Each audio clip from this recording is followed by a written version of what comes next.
We're taking a peek into geek culture and sharing our top 10 fandom favorites. Let Your Geek Side Show presents Geek Culture Countdown. Hey guys, this is Kitty. And Melanie. And we are coming to you live from the Sideshow Studios in Southern California. Welcome back to the Geek Culture Countdown. This week, we took our countdown to you, the fans, as we asked the Let Your Geek Side Show official Facebook group, what are your top 10 most anticipated comic book TV series? So many incredible comics are about to get their turn on television, and it can be hard to keep track of what's coming soon. Listen along to learn about more of these comic book shows making the leap to live action and animation. Which ones are you most excited for? Let's get started and find out. All right, so thank you for joining me this week, Melanie. I think this one will be a little bit different than what we usually do because we actually took this vote to the Geek Side Show Facebook group, and so this is the fans chose our list for us this week.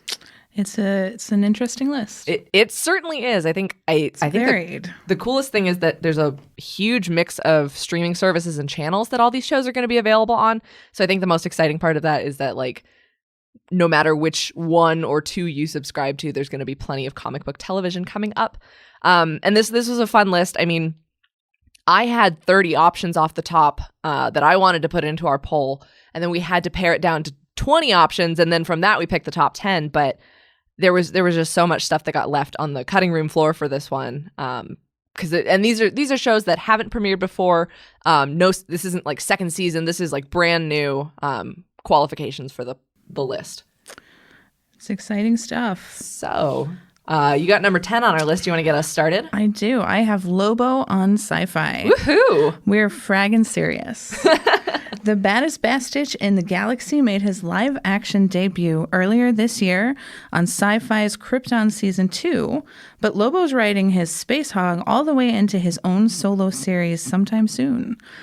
Actor Emmett J. Scanlon will remain in the role from Krypton through the spin-off. Cameron Welsh, the current EP and writer of Krypton, will also produce and write for the Lobo series. Fans of the Bow should not hold out for Space Dolphins, though. Welsh stated that the show's tone will be a bit more grounded than the insane adventures from the DC Comics series. It's a little bit of a bummer that they're maybe not going to go for Space Dolphins, maybe in season 2 if they get a good run on that. But it was such a big deal.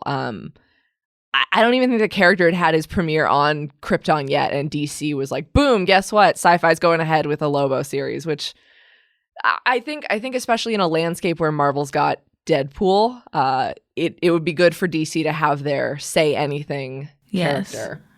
I imagine the Space Dolphins would be a big budget expense. So maybe we make sure the show's successful before we drop those. True. Hopefully they'll have room for Dog, though, his dog companion. So number 9 on our list is Hellstrom on Hulu. And I was actually surprised to see this one get love from fans. I mean, I know there are fans of especially the whole supernatural sect of the Marvel Universe, but I think most people, when they hear, hey, Hellstrom is coming to Hulu, they'd be like, what is that? I don't know.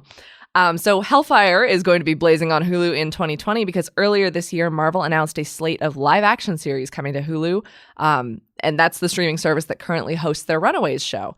Among these were both a live-action Ghost Rider and then a live-action Hellstrom series.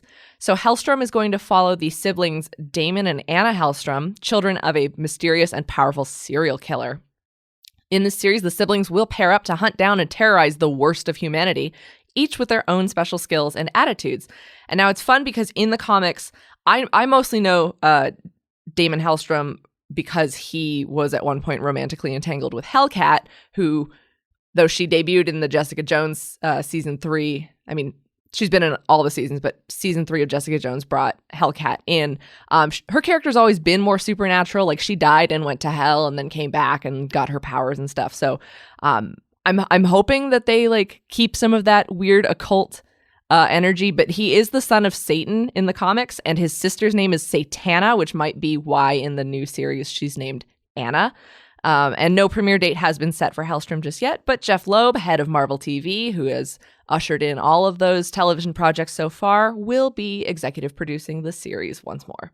It definitely sounds interesting. Yeah. I will be tuning in once we have a release date. 2020, which doesn't sound like a real year, but also it's closer than it should be. Which is unnerving. All right. So you got the next one on our list. Number 8, Howard the Duck on Hulu. With the Marvel Netflix partnership officially in its twilight hours, Wah, wah. Hulu is set to take up the mantle of Marvel Television with a slate of upcoming animated series starring some of the most unconventional characters the House of Ideas has to offer. Among them, Howard the Duck stands tall in his own solo show. Kevin Smith and David Willis will write the series about a duck trapped in a world he never made, fighting to return home before his goose gets cooked. Actress Leah Thompson, who starred as Beverly in the much-derided George Lucas film, will have an undisclosed role in the upcoming Hulu show. Howard the Duck will also team up with MODOK, Hitmonkey, Dazzler, and Tigra in an animated team-up crossover called The Offenders. Daredevil who? I was so bitter when they announced that as I mean, the kick in the teeth is that they are calling it The Offenders, but I think that'll be a really fun animated lineup. And you know, with the warm reception he had as a cameo in Guardians of the Galaxy, I think everybody's ready to welcome Howard the Duck back into their hearts. Well, and I feel like Kevin Smith is probably a good choice for that because he tends to make good content. Yeah. And he has an intense love for all things comic book. Mm-hmm. And so I don't think he'll do it dirty. Like, no, I definitely. think he'll respect it. Yeah, definitely. And especially Chip Zdarsky and Joe Quinones had a really successful Howard the Duck comic book series recently.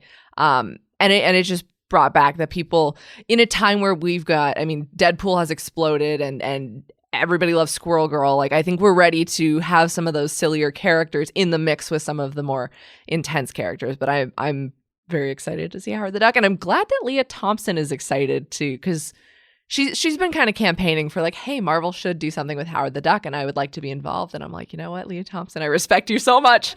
Like that's she's not gonna let it's guts. Yeah. Oh yeah, she's awesome.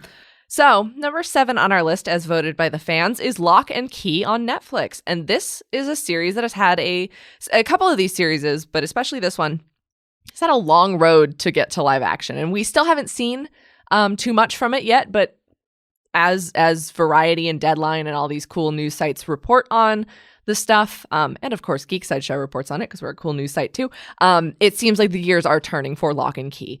So Netflix is moving forward with the adaptation of Joe Hill's IDW comic series, and it is a dark fantasy that revolves around 3 siblings who, after the mysterious murder of their father, move into their ancestral home in Massachusetts. And that home, they find kind of an inheritance of sorts. It contains a set of magical keys that give them different powers when they use these keys, but there's a demon hunting for that same power, and so it's kind of a race to control the power and understand what they're doing. So there is quite an extensive cast already in place for this. Jackson Robert Scott, Connor Jessup, and Amelia Jones are the Locke siblings. Because it's a pun, I know it doesn't translate as I'm saying it, but Locke is Locké, like that's their family name. And Key, obviously the magical keys. The cast also includes Sherry Somm, Griffin Gluck, and Darby Stanchfield. And they have reportedly just finished principal photography in early July. But the thing that excites me the most is that Andy Muschietti is executive producing, and he was the guy behind the 2017 It movie, which I'm absolutely obsessed with. And I'm sure he's going to bring a good sensibility to mix the childhood innocence with the dark terror and fantasy and the demons.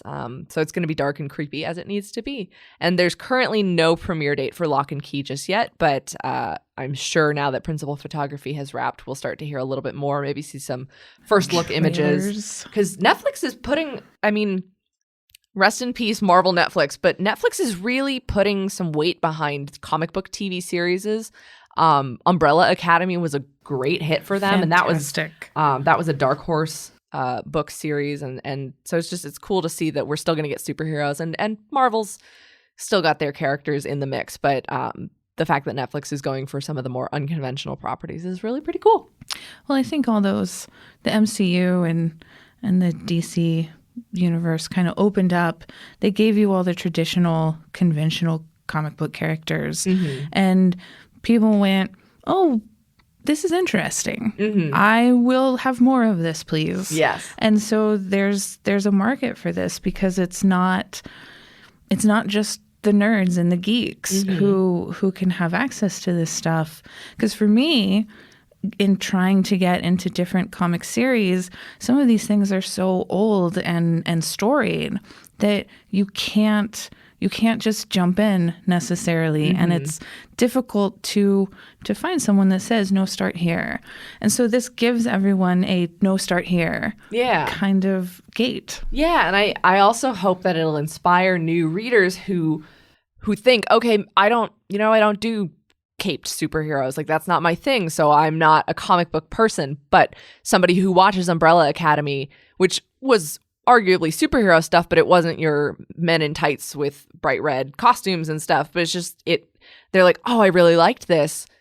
And that was written by Gerard Way of My Chemical Romance. So like, comics are for everybody. And so I hope these series will inspire people to go find their local stores. And like you said, some of the series are so long or old. And even though they put out collected editions, it's kind of a big commitment. But if you can enjoy the television show, binge it all at once, you might think, okay, I could do this with the books too. Yeah, definitely. Number 6 on our list is something I'm very excited about. Oh, yeah? As a person that owns several pieces of DNA jewelry, is Why the Last Man on FX. So that is set to premiere in 2020 on FX. Why the live-action adaptation of Why the Last Man has had a long road to get to television. Based on the Vertigo comic by Brian K. Vaughan and Pia Guerra, I'm not sure if it's a rolled R or not, but I'm not even going to try. Nope. Why it takes place in a post-apocalyptic world wherein a cataclysm killed off every male mammal except for one lone human and his pet capuchin monkey. Barry Keoghan stars as Yorick Brown, with actresses Diane Lane, Imogen Poots, Lashana Lynch, Amber Tamblyn, and more rounding out the main cast. It's a nice cast. It is, and it's interesting because of the way the story goes. There's not a whole lot of dudes in the story. There have been some personnel changes in the production staff, but as of April 2019, Eliza Clark has been set as the series showrunner, and the show, officially titled Why instead of Why Last Man, received a series order after review of the pilot.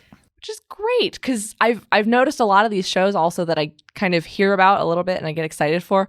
They're casting for the pilot. And we'll never get to see the pilot, really, because some Locke and Key, the pilot was reviewed, but they scrapped the entire cast from the pilot and recast for the series, which so they liked the story, but so it's bizarre when that kind of stuff happens, and it's also fun because Lashana Lynch will be in that in the Why the Last.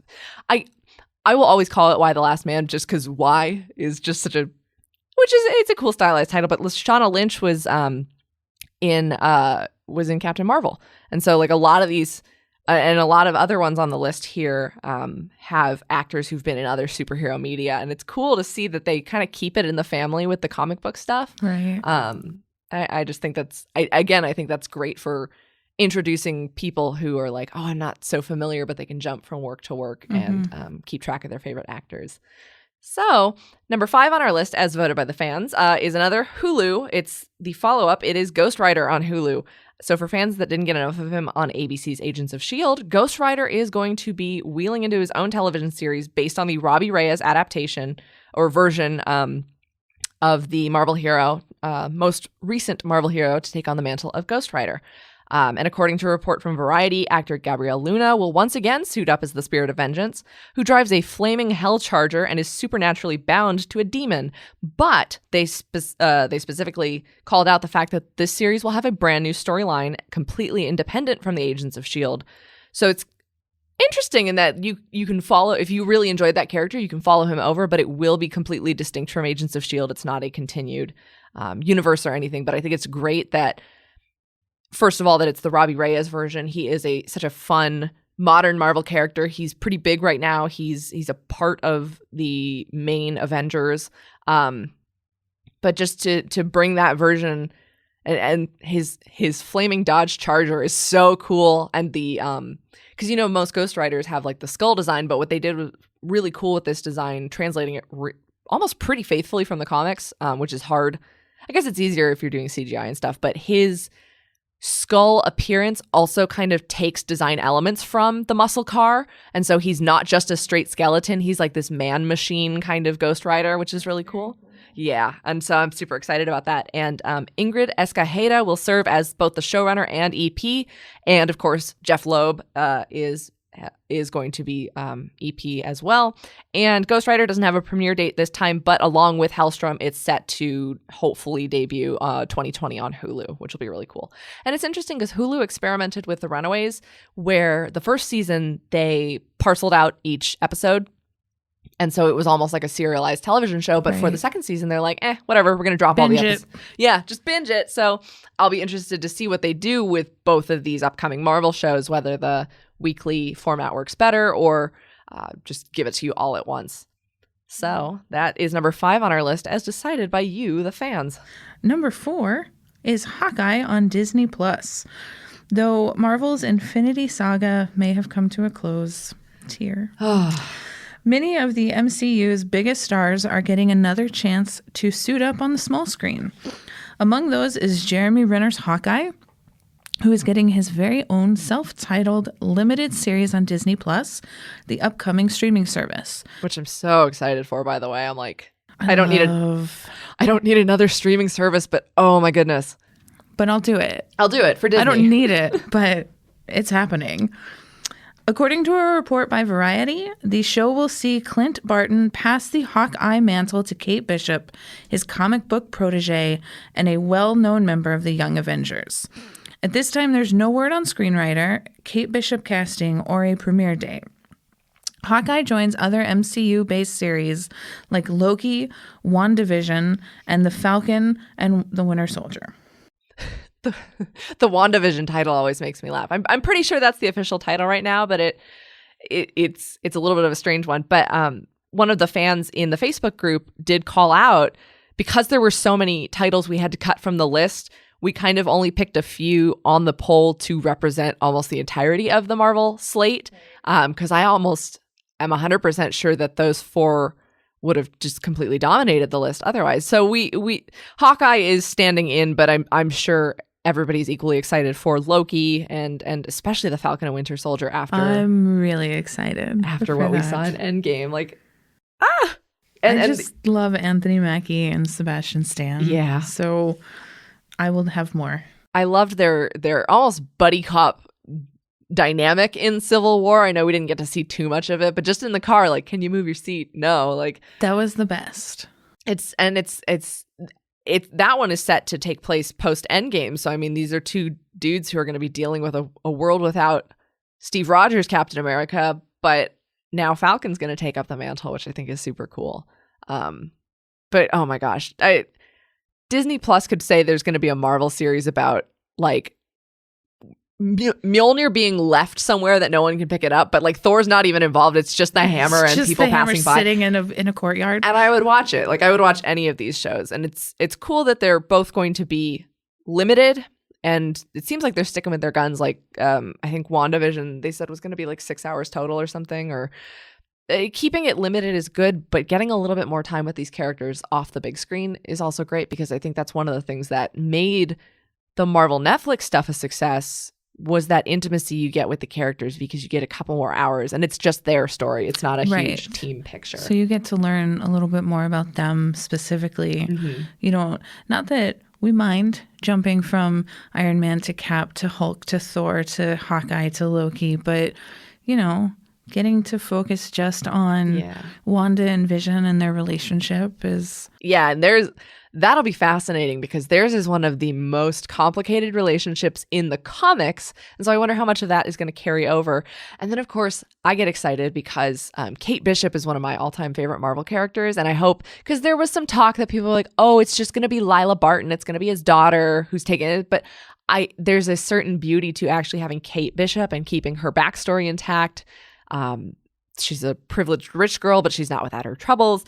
And so it'll be fun to see that. And then, like, I feel like they're teasing Young Avengers because Cassie Lang is now grown up and she's one of the Young Avengers in the movies. And with the Kree and the Skrull and Captain Marvel, there's potential for Hulkling to show up. And then, of course, if Wanda is doing any of her chaos magic, like, are we going to see the twins?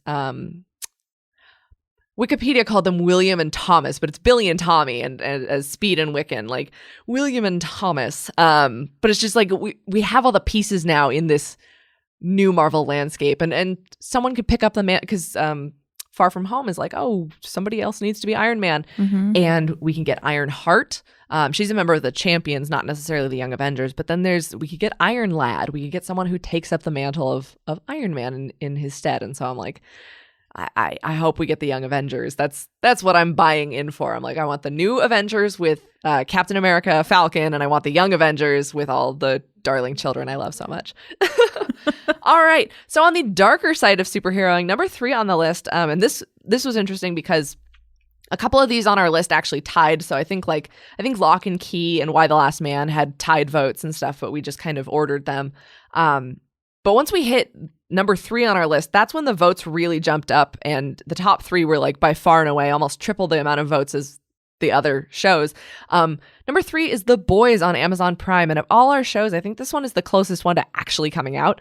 Amazon Prime is getting in on the superhero action with The Boys, which is a take on a Wildstorm, but then I think it was Dynamite Entertainment series written by Garth Ennis and Derek Robertson. And in this world, superheroes are kind of the bad guys. They're corrupted by their celebrity status. They're completely reckless. They kind of think they can get away with whatever they want. So they endanger a lot of civilians, almost more than they save. So a clandestine CIA squad called The Boys are set to keep the heroes in check. And this series is known for its extreme violence and sexual content. And for people who know Garth Ennis and his works, The Boys was the book that out-preachered Preacher, which is quite a claim to fame. So Prime Video is taking on The Boys, and it stars Carl Urban, who you might have seen in Thor Ragnarok. He stars as Billy Butcher, who's the leader of The Boys, and then Laz Alonso stars as Mother's Milk. These guys all have weird names, just so we're clear. Jack Quaid is Wee Huey. Karen Fukuhara is the female, and Tomer Capon is Frenchie. And so they are making up The Boys. They are this hit squad that have to keep the superheroes in check. Karen Fukuhara was in Suicide Squad. I like calling out the connections that these people have to other films. And then Erin Moriarty, I'm not a Sherlock person, but she's got the same last name as Moriarty. She played I got the thumbs up from super producer Sam. Thank you. It took me a while to get there, but I got it. Erin, that last name, she played the girl in the first season of Jessica Jones who had been abducted by Kilgrave. She was like was the plot device. She was the one. So she's starring as Annie January, who's kind of like the young upstart superhero who joins this group called the Seven, which is basically like the Justice League on crack. Anthony Starr, Dominique McElligott and Chase Crawford are some of those superheroes. And I don't remember all of their superhero names. I think there's the Deep and Queen Mab and stuff, but there's they're just insane. I mean, there's a trailer that has one of them who's a speedster running so fast, and he accidentally bumps into a woman at super speed, and she just like dies. He hits her so fast that it's like blunt force impact. She kind of like explodes and she dies. The trailers are all red band. Like all of these are like super, super dark trailers, so don't watch with your kids around. And the trailers, I think there's been about 3 or 4 trailers. They feature baby lasers, exploding civilians, and enough swears to make Deadpool jealous. And yes, I said baby lasers. There's a Carl Urban carrying a baby that is a laser trailer. So this one is insane, and it's coming out real soon. The Boys drops on Amazon Prime on July 26th. So, I mean... Intriguing. Yeah. It's not a surprise that this was one of the top ones on our fan list. I mean, and I'd be curious to know how many people were actually familiar with the Boys series beforehand, but like this is set to be everything that Marvel is, as polished and superheroes are upstanding members of society. This is all of that on crack. This is like Deadpool got to write the script for the next Avengers. Like it is a mess, and it's going to be so much fun. It sounds very entertaining. So the next one on our list is another dark side of superheroes thing. So yes. I'll let you take it away. We've got Watchmen on HBO. So Watchmen is an upcoming drama series set to premiere in fall 19 on HBO. Created, written, and executive produced by Damon Lindelof, our Game of Thrones friend. The series is based on the acclaimed DC Comics limited series of the same name. There have been several teaser trailers and clip videos put out to prepare fans for the arrival of this series, which takes place some years after the original Watchmen story. Atticus Ross and Trent Reznor are composing the score for the series. Ooh. Very nice. This was the only series that had a call out for who is composing. So that's a big deal. It's Trent Reznor. Yes. Of course. Which will consist of hour-long episodes set in this world of superhero drama. The series seeks to darkly satirize traditional cape stories. The cast is stacked with incredible talent, including Jeremy Irons as Ozymandias? Yes. Regina King as Angela Abraham, Don Johnson as Chief Judd Crawford, and more.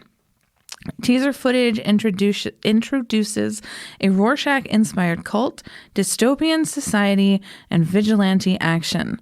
Adelaide Clemens, Aquaman's Yahya Abdul-Mateen II. Okay, what it's a name. What Kitty said, and Tim Blake Nelson also star in HBO's Watchmen. Yeah, and that'll be fun because it's a story that people are familiar with from the films. I think it's the Zack Snyder film, but this is a kind of a new take on that, and notably there isn't one person cast as Rorschach because he's kind of inspired a V for Vendetta cult, which is very interesting in the landscape of this series because who watches the Watchmen that's like that out of control. Who's gonna watch all of these? Who watches The Watchmen? Hopefully us on HBO. But seeing that Rorschach has inspired this crazy cult-like following and who steps up to take that on, Ozymandias, Jeremy Irons, that's going to be fantastic. Awesome. He's got the utilitarian, utopian view of what society should be, but as long as there's vigilantes running around, I don't think he's going to quite get that. All right. So number 1 on our list is the gal who ran away with the poll. Harley Quinn. The Harley Quinn animated series on DC Universe was your number 1 most anticipated comic book television series. She's starring in her very own animated series on DC Universe. The show will follow Gotham's Maid of Mischief after she's broken up with the Joker, and she's working to become a member of the Legion of Doom, all on her own merit. But of course, she's got some friends to help her out. The series has a star-studded voice cast, including actress Kaylee Cuoco as Harley Quinn. And then Lake Bell will star as Poison Ivy, who is her closest companion and is also helping her prepare to join the Legion of Doom. Diedrich Bader is Batman. Alan Tudyk is the Joker. Christopher Maloney is James Gordon, Rahul Kohli is Scarecrow, and Sana Lathan is Catwoman. She was just recently cast. And then, of course, there's even more voice talent whose roles are unspecified, including Wanda Sykes, Ron Funches, Tony Hale, and Giancarlo Esposito. So that is a huge... insane. That is an insane cast, and I'm just so excited that, they've kind of named off all the huge players in Arkham. I'm so excited for Ivy. There was... one animated teaser trailer, which was pretty funny because Ivy's the Daria of the series because Harley is Harley. Right. She's high energy. But Poison Ivy was they're gonna hate this show. What are we even doing here? I'm super excited. And I don't know if it's changed, but originally when the series was ordered, it was set for 26 half-hour episodes, which is a lot more than most of the other shows on DC Universe. I know they've been doing hour-long episodes for their live-action stuff, but this is 26 half-hour animated episodes. It will reportedly air on Adult Swim in Canada, because DC Universe is currently U.S. exclusive. And then, in addition to the teaser trailer, several behind-the-scenes art stills are currently available. Kaylee Cuoco posted them on her Instagram, and I'm sure we're going to get some trailers at Comic-Con. And a poster for the series did reveal a fall 2019 premiere date. People are speculating it's probably going to be October, but who knows at this point. And the series is being executive produced and written by Justin Halpern, Patrick Schumacher, and Dean Lorey. Wow, that one I think is going to be, I can see why it's number 1. Yes. And part of me goes, can it capture that same acclaim as Batman the Animated Series. I don't think anything can touch Batman the Animated Series, but to see Harley getting her own series, and one of my favorite jokes in the teaser trailer is she says, and unlike that Deadpool animated series, this one's coming out, because that was a sad day. But I think while so many of these streaming platforms are doing really well with adult animated content, I think Harley Quinn might be pitch perfect for it, especially because the Suicide Squad movie adaptation of her is actually really good, and she's going to be in the Birds of Prey movie and stuff. But I think to get back to that classic, I mean, Harley Quinn started in animation. Like, she was an animated character before she hit the comics. And so I think to get her back to that root, oh my God, Alan Tudyk is the Joker though. Like, that's I'm so excited. Unreal. Yeah. He was in Doom Patrol on DC Universe. He was Mr. Nobody, I think. The character. Yeah, Mr. Nobody. So it's cool to see how all these actors kind of keep it in the superhero family, but I think he's going to do a fantastic job. Rahul Kohli. Yes. Dr. Chakrabarti himself as Scarecrow is very exciting also. Yeah, I mean, it's fantastic, and I can't wait to see what they do with these characters, because I mean, I wouldn't necessarily think of Ivy as the Daria type, and Christopher Maloney as James Gordon should be really fun. He just got finished in Happy on Sci-Fi, which was another graphic novel based series, but he's super funny. And I'm interested to see what they do with these characters, because Batman's not the hero in this story, which I think is going to be the biggest thing for the audience to get over is Batman is not the hero. If Batman wins against Harley Quinn, then something's going wrong. It's not her show. No. So, wow, what a full list. And I wish we could talk about some of the ones that didn't quite make the cut. I mean, I can briefly shout them out. Unfortunately, like just below Lobo with like, I think 1 or 2 fewer votes, Pennyworth and Batwoman were tied. So, I mean, people are still very excited for those. I think this whole poll is also kind of it's not moot, because obviously Harley Quinn should definitely be high at the top, but Netflix just announced that they are going forward with Sandman, and I think Sandman would dominate this list if it were included in time. There weren't many votes, but there was some love in the comment section for, there's HBO's developing one called Asunda, and that's based in a world that's based in an Afrofuturistic fantasy world. I know there's the Niobe comic series that goes in the Asunda world, which is really cool, and it's just this really cool fantasy epic, and I think having HBO tackle that will be really good. And there's just so much stuff, like Port of Earth. You walk into the comic book store, and like chances are 1 out of every 3 books on that shelf is probably being considered for television. Gideon Falls, Oblivion Song, I think got picked up for a movie. If it's Robert Kirkman, Skybound is taking on The World. Right. And then, of course, there's just so many shows that are returning for additional seasons, or just comic books, guys. Like, I don't know how better to say it, but this is the perfect time to get into comic book reading or checking out these shows and picking up the comics that excite you the most. And you never know what's gonna. I'm hoping half the stuff in my pull box at home is gonna get turned into television at some point, because it's great to see that these media companies are turning to these stories that they're serialized already, so they're perfect for episode format. I want Saga. Oh my God. Yeah, because I'm torn, because like some people are like, oh, they should do Saga as a movie, and I'm like, you can't do Saga as a movie unless it'd be like the next nine franchise installments. Right. Oh my God, Saga as a television show would destroy me, like in the best way though. And my hope is that because it's wrapping up real soon from Image Comics, The Wicked and the Divine, that one would be a lot of fun. But there's just too much good stuff. So if you guys are listening, thank you guys. And if you listened to this and you voted, hopefully the ones that you voted for made the list. Thank you guys so much for participating. I want to do more of these ones where we can take it to the fans, because their excitement over things like Harley Quinn got me excited, because I had to research the voice cast, and I'm like, all right, clearly they know something that I don't. Well, I learned a lot here, because because of their list making. Yes. So thank you guys for helping us out with that. And thank you, Melanie, for joining me for this one, because this was fun and it was a very big learning experience. And we're going to go into the recap real quick just so you guys can get that full list of all your binge watching plans for the next, 3 years. Yeah. Several years. 3 years set up. So, to recap our list, number 10 is Lobo on Sci-Fi, number 9 is Hellstrom on Hulu, number 8 is Howard the Duck on Hulu, number 7 is Locke and Key on Netflix, number 6 is Why the Last Man on FX, number 5 is Ghost Rider on Hulu, number 4 is Hawkeye on Disney+, number 3 is The Boys on Amazon Prime, number 2 is Watchmen on HBO, and number 1 is the Harley Quinn animated series on DC Universe. So which of these shows are you most looking forward to? Anything that we didn't mention on the list? If we missed something that you think should be on the list, be sure to check out our blog and send us your opinions at podcasts@sideshow.com. And that was your Top 10 Anticipated Comic Book TV Series. Do you enjoy the Geek Culture Countdown? We are proud to bring you pop culture content completely ad-free, but that doesn't mean we don't need your support to help keep us going. Please take a moment to leave us a 5-star review on iTunes, Spotify, or your favorite podcasting platform and help spread the word about our podcast. We welcome fan feedback. Email us at podcasts@sideshow.com with your thoughts and suggestions for how we can make our shows even better. Plus, tune in for our other pop culture podcasts. See your favorite comic and film characters evolve across 2 generations in the bi-weekly Then and Now podcast. Hear exclusive interviews with celebrities and pop culture industry leaders as they let their geek side show in Look Who Showed Up.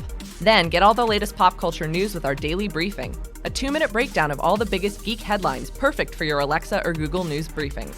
We wouldn't exist without your continued support. Thank you for listening, and don't forget to let your geek side show.